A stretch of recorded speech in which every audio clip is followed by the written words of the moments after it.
कोई एक चीज़ जो स्पीड में मेरे पीछे से और मेरे पास से ऐसे गुजरे और सामने जाके कोई खड़ी हुई है। अंधेरा और मुझे इतना विजन क्लियर ना हो, बस इतनी रोशनी थी कि मुझे ये पता था कि ये रास्ता इस तरफ जाना। उस रोशनी में मुझे नज़र आया कि कोई सीढ़ियों के कोने पे कोई खड़ा है।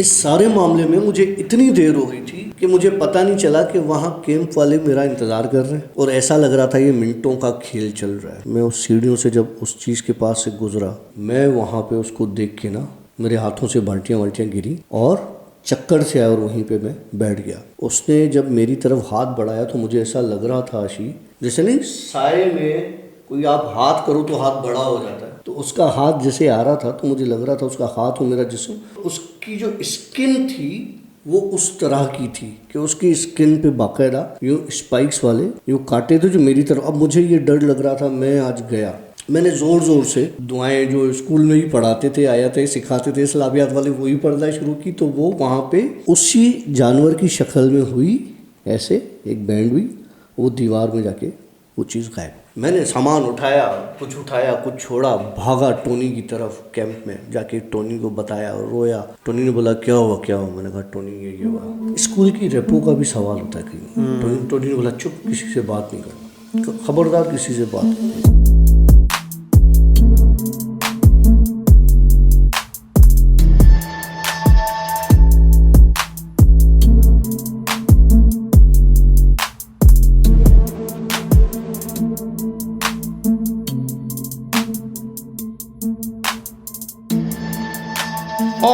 राइट फ्रेंड्स, अस्सलाम वालेकुम, welcome to yet another the Bhoot show की एक और स्टोरी के साथ मैं हूं आशिर। हमारे साथ मौजूद हैं डॉक्टर काशिफ। सर कैसे हैं सर आप? सर अल्हम्दुलिल्लाह, अस्सलाम वालेकुम। वालेकुम अस्सलाम। सर ये क्या है, ये मतलब भूत शो कैसा नाम है? अजीब सा नाम नहीं है?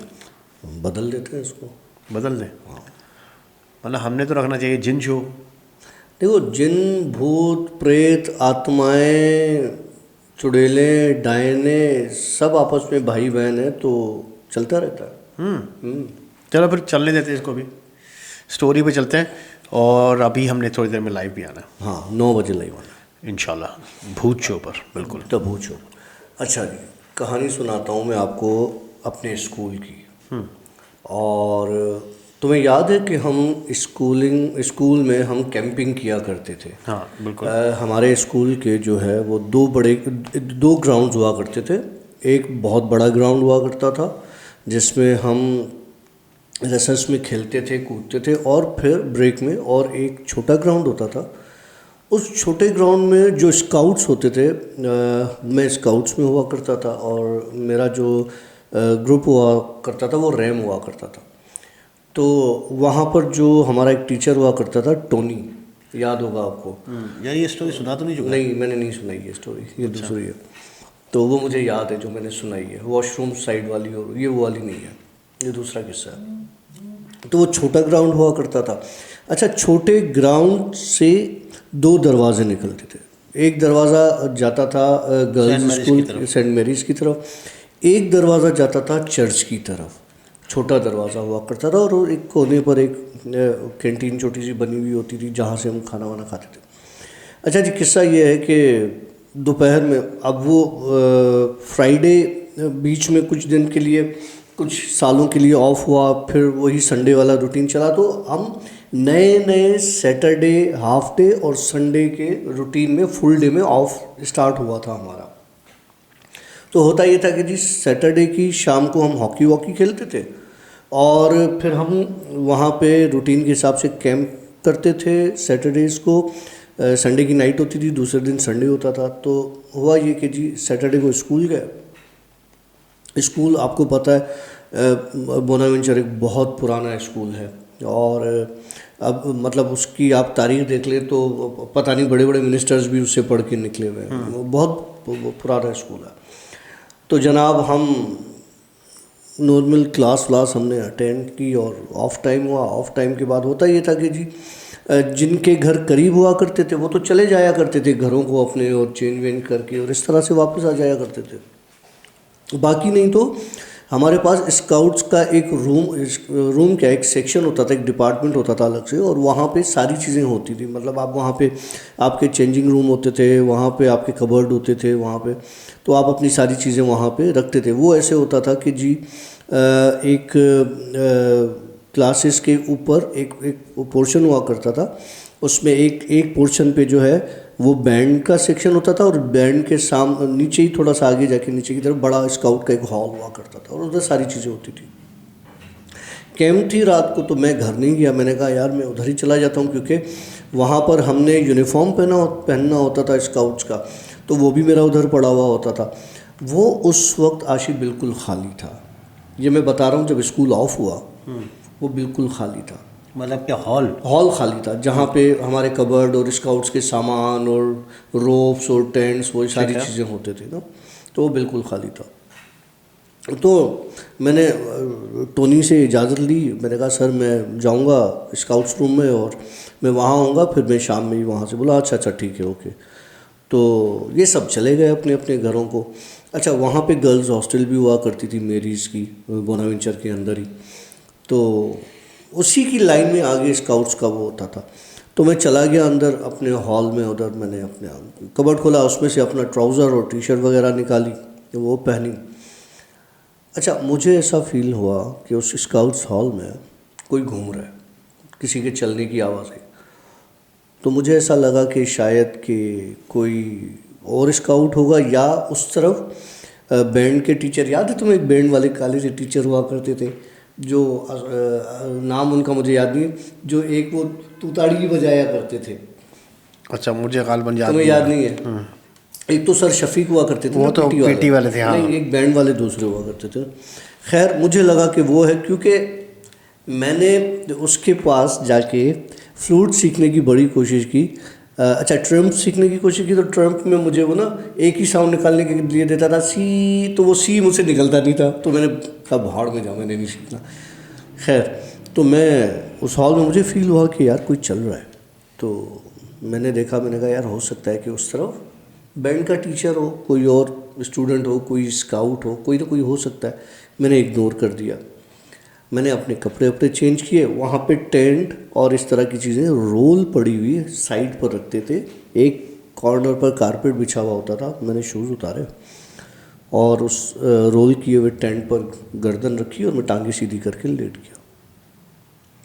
लेटा तो मुझे ऐसा फील हुआ कि जो मेरा कबर्ड है उसके बराबर वाले कबर्ड में कोई हिलजिल हो रही है, लाइक कोई मूवमेंट हो रही है, कोई चीज़ अंदर चल रही है। अब उसकी चाबी मेरे पास तो ऑब्वियस सी बात ही नहीं थी, वो जिसका था लॉकर उसी के पास होगी। तो मुझे ये हुआ यार ऐसा ना हो कि इसके कबर्ड में कोई चूहा या कोई इस तरह की चीज़ घूम रही हो, इसको नुकसान दे। और मैं उठा और मैंने जाके उसके लॉकर को ज़ोर से मारा, जैसे पंच करते ना, कोई चीज़ होगी तो कोई रास्ता निकाल के आई होगी तो उसी रास्ते से भाग जाएगी। मैंने उसको मार के खामोशी हो गई। मैं वापस आके वहाँ पे रोलर टेंट पे सर रखे और लेट गया। जितनी ज़ोर का मैंने उस लॉकर को मारा था, उतनी ज़ोर की आवाज़ मेरे लॉकर से आई, किसी ने मेरे लॉकर को मारा। तो उस वक्त मुझे थोड़ा सा अजीब फील हुआ कि यार, मतलब मैंने जिस तरीके से, जिस स्पीड में अपने लॉकर को मारा और उसके लॉकर को मारा, उसी स्पीड में उसी तरीके से मेरे लॉकर पे भी आवाज़ हुई है, बजाए। अब मुझे डर भी लगा। मैं उठा, मैं लॉकर की तरफ गया, मैंने अपना लॉकर खोला, चेक किया तो कुछ नहीं था। मैंने कहा यहाँ से निकलना बेहतर है, यहाँ से निकल के जान छोड़ो।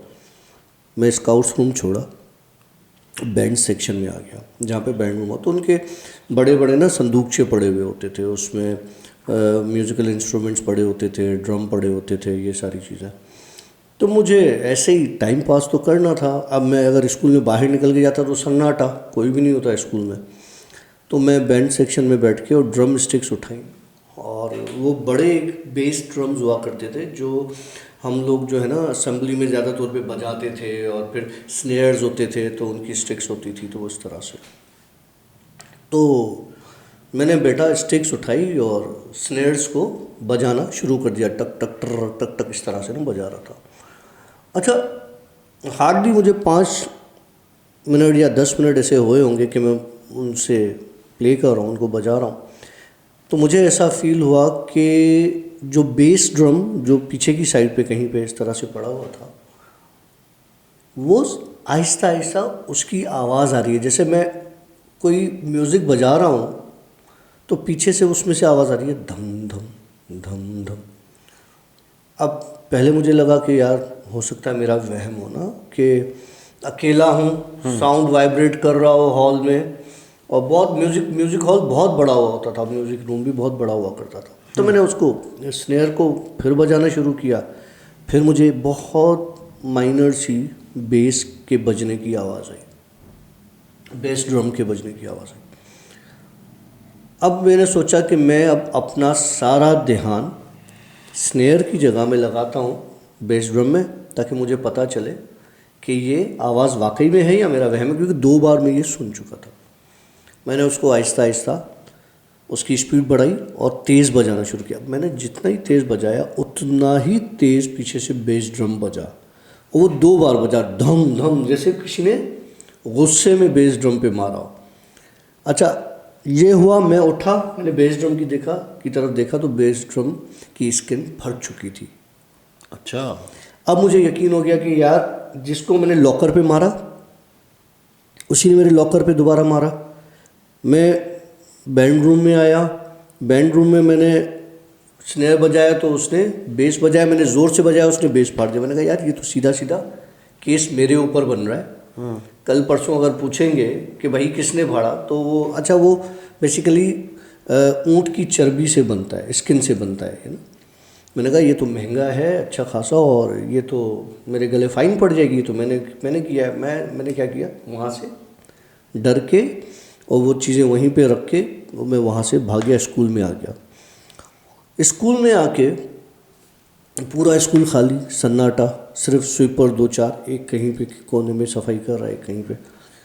तो मैं आया छोटे ग्राउंड की तरफ। तब छोटे ग्राउंड में हुआ ये करता था कि एक शेड बना हुआ होता था साइड में, पत्थर के वो उसको क्या कहते हैं, बैठकें बनी हुई होती थी, बेंच बने हुए होते थे, बने हुए होते थे वो पत्थरों के।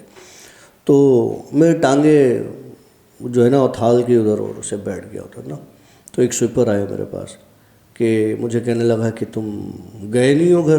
तो मैंने कहा नहीं, आज वो हमारी कैंप है और शाम में हॉकी है, तो मैं पहले हॉकी खेलूँगा और फिर उसके बाद जो है मैं वो फिर जाऊँगा। हॉकी में खेलता था जिना हाउस की तरफ से, तो मैं हॉकी खेलूँगा और हॉकी खेलने के बाद फिर मैं, हमारी कैंप है, फिर वो हम रात में कैंप करेंगे और फिर जो मैं सुबह ही घर जाऊँगा। कहने लगा अच्छा, तो तुमने किसी से इजाज़त ली है? मैंने कहा हाँ, मुझे इजाज़त दी है तो मैं ही रुका हूँ ना, वैसे भी स्काउट्स रुकते हैं, तो आज कोई नहीं रुका, मैं रुक गया। तो कहने लगा कि अच्छा, जब तुम्हें इजाज़त दी है तो तुम मस्तियाँ क्यों कर रहे हो? अब मैंने कुछ नहीं किया, मैं खामोशी से बैठा हूँ। मैंने कहा मस्तियाँ, मैंने कौन सी मस्ती कर ली? बोला अभी तुमने उधर बैंड रूम में भी तुम मस्ती करके आए हो। अच्छा, उसको क्या पता कि मैंने मस्ती की? उस वक्त मेरे माइंड में भी नहीं आया कि ये कहना क्या चाह रहा है। मुझे ये लगा कि इसने वहाँ पे जो मैं स्नेयर प्ले कर रहा था और जो वो टूटा है, तो ये वहाँ से सफाई करके गुजरा होगा, तो इसने देखा होगा कि ये मस्तियाँ कर रहा है, तो मैं कल इसकी मैंने कहा भाई हाथ जोड़ो, मैंने कुछ नहीं किया। और मैं उधर था और उसको बताया, बोला हाँ हाँ मुझे पता है, कोई बात नहीं, तुम इधर खामोशी से बैठो। अच्छा भाई, इस तरह से शाम गुजर गई, हमने ये टाइम गुजार लिया। अब जनाब रात को स्टूडेंट्स, वो स्काउट्स आना शुरू हुए दूसरे, उन्होंने आके हमने टेंट वेंट लगाना शुरू किए। उस छोटे ग्राउंड में टेंट लगाते थे और बोन फायर करते थे, और इस तरह से वो हम करने लगे। तो मुझे टोनी ने कहा यार जाओ, स्काउट रूम से कुछ चीज़ें थी, हम मच्छर वच्छर भगाने के लिए ना नीम के पत्ते जलाते थे, उनका धुआं देते थे टेंट के अंदर हैंग करके। तो उसने मुझसे कहा कि यार जाओ वहाँ से वो जो हमारे बॉक्स हैं जिसमें हम नीम के पत्ते जलाते थे वो ले आओ। अच्छा, मैं सारी बातें भूल चुका था क्योंकि वो इतना थका हुआ था, हॉकी खेली, फिर उसके बाद कैंपिंग कर रहा हूँ और सारी चीज़ें, उसमें खाना वाना भी हम खुद ही पकाते थे। मैं चला गया जनाब वहाँ उस स्काउट्स रूम में बैंड रूम से होता हुआ, मुझे याद नहीं था। मैंने देखा वो स्वीपर जो था वहाँ पे स्काउट रूम की सफाई कर रहा है। पहले तो मुझे हैरत हुई कि यार ये स्काउट रूम की सफाई क्यों कर रहा है, और इस वक्त रात के वक्त तो स्वीपर कोई होता ही नहीं है। मुझे किस्सा समझ में आया, स्वीपर वही था जो मुझे दिन में मिला था। मैंने उससे कहा कि उसने मुझसे कहा क्या करने आए हो, मतलब एक रौबदार आवाज़ में, गुस्से वाली आवाज़ में, क्या करने आए हो। मैंने कहा यार मैं वो ये बॉक्सेस हैं और ये टिन्स हैं, ये लेने आया हूँ। तो मुझे कहने लगा ये लो जल्दी और भागो यहाँ से। तो उसने ये बोला ना लो जल्दी और भागो यहाँ से, मैंने कहा यार स्वीपर तो इस तरह से बात नहीं करता। मैंने उसकी तरफ देखा तो मुझे कहने लगा क्या देख रहे हो। मैंने कहा तुम स्वीपर तो नहीं हो। अच्छा मुझे डर लग रहा है। मैंने कहा तुम स्वीपर तो नहीं हो। तो उसने एक बहुत बड़ा कहा मारा। उसने बोला तो तुझे पता है मैं कौन हूँ। मैंने कहा हाँ मुझे पता है तुम कौन। मैंने कहा जिसने लॉकर पे भी मारा, जिसने ड्रम भी तोड़ा, अब मुझे बताओ मैं किसी को कैसे बोलूँगा कि ये ड्रम किससे टूटा, क्योंकि मैं ही मौजूद था। लगा ड्रम कहाँ टूटा है। मैंने कहा वो ड्रम टूटा है तुमने तोड़ा है। कहा नहीं ड्रम नहीं टूटा हुआ। मुझे हाथ से पकड़ के वो ले गया तो ड्रम सही था। अब मैं उसकी शक्ल देख रहा हूँ और उसने जहाँ से मुझे हाथ से पकड़ा हुआ था वो जगह से यूँ जैसे आग एक किस्म की वो मेरे ट्रेवल कर रही थी। वो मुझे कहने लगा देख तू क्या कर रहा है, अब तू वापस जाएगा ये सामान उठा के, लेकिन मैं तुझे एक रास्ता बताता हूँ स्कूल का, उस रास्ते से नहीं जाना, उस रास्ते से तुमने नहीं जाना। डॉक्टर साहब के रोंगटे खड़े हो गए। हाँ जी। उस रास्ते से तुमने नहीं जाना। अब मैंने कहा यार रास्ता एक ही रास्ता वहीं से होके गुजरना पड़ता है, वहाँ से नहीं जाना। उसने मुझे मना किया क्योंकि पहले पतली सीढ़ियाँ आती थी, फिर एक बड़ी सीढ़ी, फिर कॉरिडोर, फिर नीचे मेन डोर, फिर वहाँ से निकल। मैंने कहा यार क्यों डरा रहा है भाई, तू पहले तुझे देख लिया, अब कह रहा है कि उस रास्ते से नहीं जाना, और ये साथ में मेरे बाल्टियाँ हैं, मैं क्या करूँ इसका। अच्छा मैंने कहा मुझे लेके चल। अब जिस तरह नहीं कोई बड़ा होता है, क्योंकि मेरा उससे डर निकल गया क्योंकि उसने मुझसे उस तरह से ट्रीट किया। मैंने कहा मेरे साथ चल। क्या लगा नहीं मैं भी नहीं चल सकता। क्या लगा कि इस रास्ते से जाओगे, याद है तुम्हें एंजेला की और बर्टी की बेटी बहुत बीमार हो गई थी, या तुम पास आउट कर चुकी, बहुत बीमार हो चुकी थी, बहुत बीमार हो चुकी थी। हाँ उसका शायद इलाज भी बाहर कुछ हुआ था, कुछ था असरा सिलसिला, बाहर इलाज हुआ था। सही है। तो उसने मुझे बोला कि उस रास्ते से नहीं जाना। अब रास्ता वही था, बर्टी का घर होता था उस तरफ और उसी से रास्ता निकलता था, उसके घर के सामने से होता हुआ हम नीचे से जाते थे। तो मैंने कहा रास्ता तो यही है। कहने लगा नहीं एक और भी रास्ता है। अब उसने जो रास्ता दूसरा बताया वो था बर्टी के घर के अंदर से। अब बर्टी तुझे पता है, इतना मारे जो दिमाग एंजेला तुझे पता है, ठीक है। मुझे तो उसकी डंडियाँ याद आ रही थी। मैंने उसकी शक्ल देखी, मैंने कहा नहीं मैं उधर से मरना कबूल करूँगा, मार खाना कबूल नहीं करूँगा, मैं इधर से ही जाऊँगा। मैंने कहा मेरे साथ लेके चलो। बोला नहीं, क्योंकि जो रास्ते में चीज़ इस वक्त खड़ी है उसका मुकाबला मैं भी नहीं कर सकता। अब जब उसने ये बात बोली ना कि उसका मुकाबला मैं भी नहीं कर सकता, तो भाई मेरी तो हालत ख़राब हो गई। यार कुछ भी था, 16 साल का ही होगा ना मैं, मैट्रिक का बच्चा कितना होता है। तो बहरहाल मैंने कहा कुछ नहीं होता, अल्लाह मालिक है, ये वो है। मैंने उठाई चीज़ें और वहाँ से आहिस्ता आहिस्ता, क्योंकि कॉरिडोर में अंधेरा भी होता था, कहीं हल्की बत्ती जल रही होती थी, कहीं बड़ा बल्ब जल रहा होता था। और स्कूल माशाल्लाह आप हमारा देख लें रात को ना मेन गेट से ही अंदर, तो आपको अंदाज़ा हो जाएगा कि किस तरह का स्कूल है।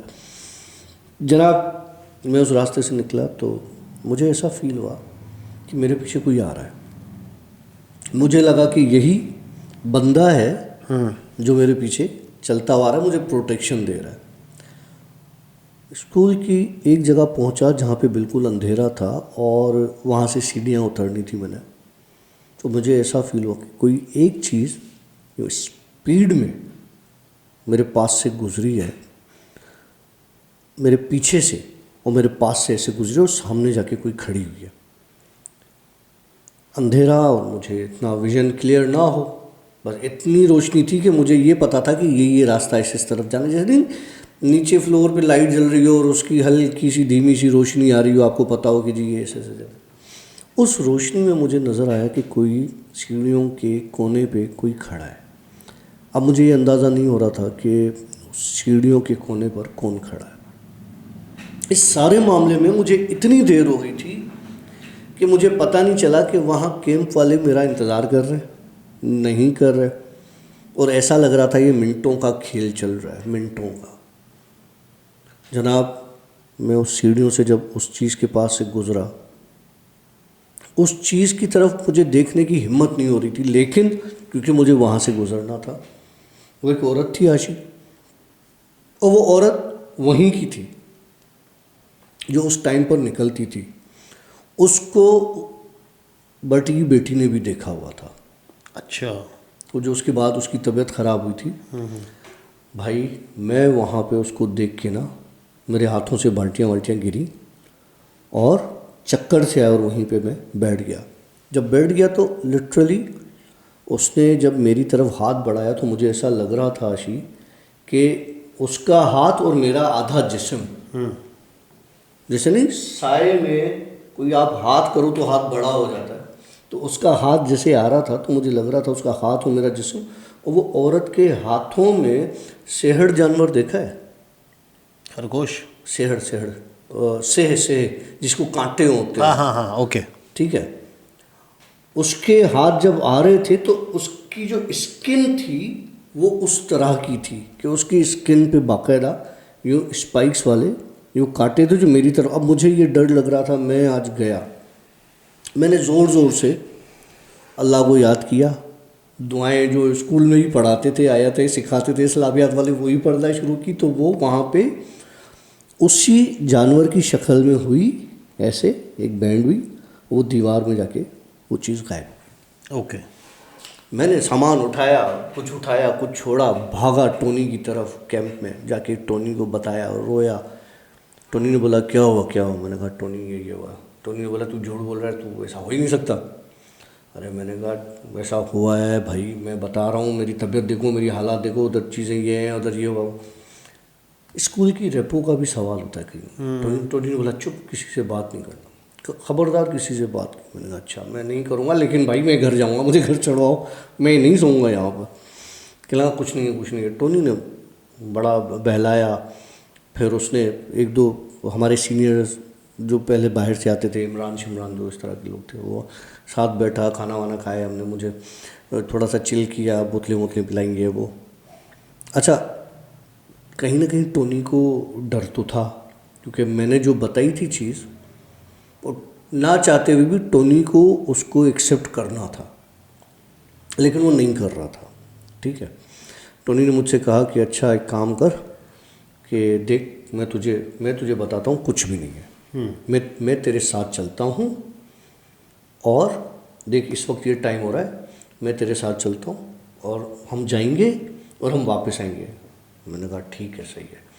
और कहने लगा कि अगर कहता है तो किसी और को भी उठा लेते हैं। अच्छा, टोनी उसको डर भी लग रहा था, तो मैंने कहा हाँ ठीक है, उठा लो। उसने बड़ी टीम लेके चलते हैं। हाँ, वो 2 बंदे और इकट्ठे हो गए, हम 4 बंदे वहाँ से निकल गए भाई। ठीक है। उस जगह से गुजरे, कुछ भी नहीं था, कोई चीज़ नहीं थी। स्काउट्स रूम में पूछे, कुछ भी नहीं था, कोई चीज़ नहीं थी। टोनी ने बोला मैन देखा कुछ नहीं है, फजूल का बकवास कर रहा होता है ये। मैंने कहा अच्छा सही है भाई, सही है। इतनी देर में मेरे लॉकर पे नॉक हुआ, धम धम धम। टोनी के कान ऐसे हो गए, व्हाट वाज दैट? आ गया चाचा, व्हाट वाज दैट? बेसिक की बात कर रहा था। चल कुछ नहीं है, चलो। अब टोनी वहाँ से निकलने के चक्करों में, निकलने की बातें कर रहा। हम निकले तो मुझे वो बंदा फिर सामने आया। हम जा रहे, वो बंदा मेरे पास बराबर में गुजरा, बोला देख ये तो दूसरी बार आया और तुम मजाक समझ कर आया। मैंने उसकी शक्ल देखी, मैंने कहा अब इनको पता नहीं, नज़र नहीं आ रहा। कहा अब देख इनके साथ होता क्या है। मैं खुश हो गया, मैंने कहा इनके साथ होता क्या है, चल भाई मज़ा आएगा। उसी जगह पे पहुँचे, टोनी को और किसी को नज़र नहीं आई, मुझे वो औरत नज़र आई, टोनी को नज़र आई। उसने आके टोनी का गला पकड़ा, लिटरली टोनी वहाँ पे बेहोश होके गिर गया। बेहोश होकर गिर गया। मैंने उनको बोला वो पढ़ो पढ़ो, कल में पढ़ो, आयतें पढ़ो, और पढ़ना शुरू की। वो चीज़ गायब हो गई। टोनी को उठा के गोद में, हम लोग कितना भारी हुआ करता था, टंगोटाली करके उसको हमने ला के बाहर केक पे फेंका। टोनी 1 हफ्ता स्कूल नहीं आया। जब वापस आया तो कहने लगा अबे क्या था। मैंने कहा यही तो मैं कह रहा था क्या था।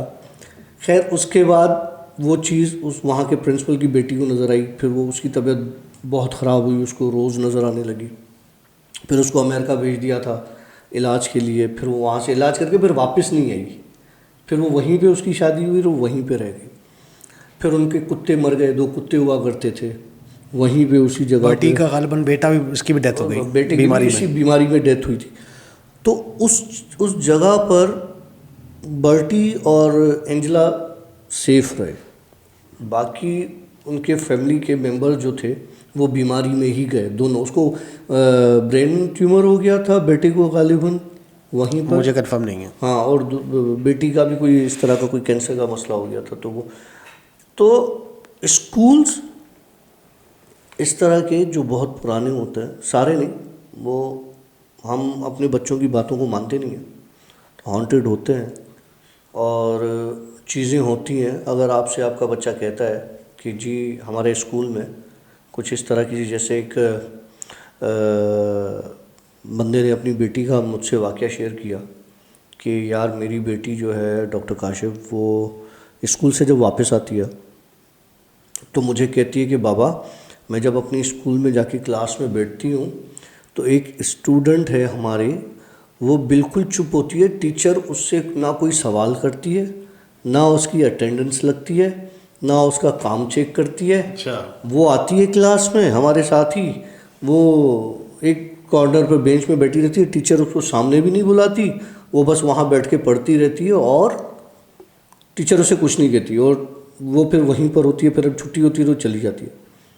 तो कहने लगा कि जब उसने, मेरी बेटी ने ये बात मुझसे की तो मुझे थोड़ी सी अजीब लगी ये बात कि यार ये मतलब ऐसा कैसे कि टीचर तो उसको आगे बुला के बिठाए और इस तरह से। तो कहने लगा मैंने स्कूल में जाके वहाँ की क्लास टीचर से बात की कि आपकी क्लास में कोई ऐसी स्टूडेंट है, बच्ची है 4th क्लास की, और वो इस तरह से पीछे बैठती है, तो आप उस पर काइंडली देखिए उसके साथ क्या प्रॉब्लम है, उसके पेरेंट्स से वो मामला शेयर करें। तो टीचर हैरान हो गई। टीचर ने बोला आपसे किसने कहा है? तो कहने मेरी बेटी मुझे बताती है, वो रोज़ आती है। अच्छा, खैर ये बात ख़त्म हो गई। तो कहने लगा काशिफ भाई उसके बाद हुआ ये कि मेरी बेटी को जब हमने ये बात की तो वो लड़की मेरी बेटी के बराबर में आके बैठी। तो उसको बोला कि देखो तुम मुझे देख सकती हो, तुमने मुझे देखा है, किसी को अब बताना नहीं वरना तुम्हें नुकसान होगा। मैं यहीं रहती हूँ, मैं यहीं घूमती फिरती रहती हूँ और मैं यहीं आके बच्चों के साथ बैठती हूँ, तुम्हें नज़र आती हूँ और किसी को नहीं आती। तो मैं वो चीज़ नहीं हूँ, लेकिन मैं तुम्हें नुकसान नहीं दूँगी। उसके साथ उसकी मेरी बेटी की जैसे दोस्ती होगी। तो वो बात आके मेरी बेटी ने मुझे बताई, लेकिन मैं एज अ फादर एक टेंशन में आ गया कि यार एक ऐसी चीज़ जो मेरी बेटी के साथ जुड़ गई है और नज़र आ रही है, तो कल परसों बच्ची है, कुछ मसला होता है, बड़ी होती है, शादी के इश्यूज़ होते हैं और सारी चीज़ें होती हैं। तो मैंने ऐसे ही चलते फिरते अपने एक दोस्त से जिक्र कर लिया। दोस्त से कहा कि यार वो मेरी बेटी के साथ कुछ ऐसे मामलात हो रहे हैं, तो बताओ क्या करें। तो उसने बोला यार एक बंदे को मैं जानता हूँ, वो उसके पास लेके चलते हैं, पढ़ाई वढ़ाई करवाते हैं, तो तुम्हारी बेटी को भी ये चीज़ें नज़र नहीं आएंगी और ये चीज़ें वहाँ पे ख़त्म हो जाएंगी। तो कहना कि हम अपनी बेटी को बग़ैर बताए वहाँ ले गए और उसने पढ़ाई वढ़ाई की। उसने कहा हाँ ठीक है, अब बच्ची आपकी सही है, 2-3 दिन पढ़ाई चली, स्कूल नहीं गई वो, और अब उसको वो बच्ची वहाँ पे नज़र नहीं आएगी। और पढ़ाई वढ़ाई करवा के चले गए। अब जो स्कूल पहुँची तो पहले जहाँ पे एक बच्ची नज़र आ रही थी वहाँ पे अब उसको और बच्चे नज़र आ रहे थे। तो वो बच्ची इसके पास आई, इसको कहने लगी कि देखो मैंने तुम्हें मना किया था कि किसी को बताना नहीं, ठीक है, और जिनके पास तुम लोग गए, तुम्हारा बाप तुम्हें लेके गया, उसने मुझे नुकसान पहुँचाया। ये जितने भी हैं ना, अब ये तुम्हें नुकसान पहुँचाने के लिए आए। तो वो बच्ची डर गई, उसने रोना शुरू किया। अब हुआ ये कि कहता है कि डॉक्टर काशिफ मेरी बच्ची रात को बेड पर पेशाब कर देती थी, उसका स्टूल निकल जाता था, मुँह से झाग आना शुरू हो जाती थी, सिजर्स पड़ना शुरू हो जाते थे कि वो कहती थी कि वो सामने सब खड़े हुए हैं। अब वो स्कूल से चीज़ें इसके घर में आ गई थी। हमने दोबारा पढ़ाई करवाई, सब कुछ करवाया, बोला कुछ नहीं हुआ ये कि मेरी बेटी जो है वो टोटली पैरालाइज हो गई, डिसेबल हो गई और उसने स्कूल जाना छोड़ दिया और मेरी बेटी जो है वो मेंटली इल है। अच्छा, अल्लाह माफ़ करे। वैसे स्कूल्स क्या, मेरे ख्याल से घर भी होते हैं जो मतलब जहाँ पर जैसे घरों का ऐसे हिस्से जहाँ पे आपकी आवक जावक नहीं होती है।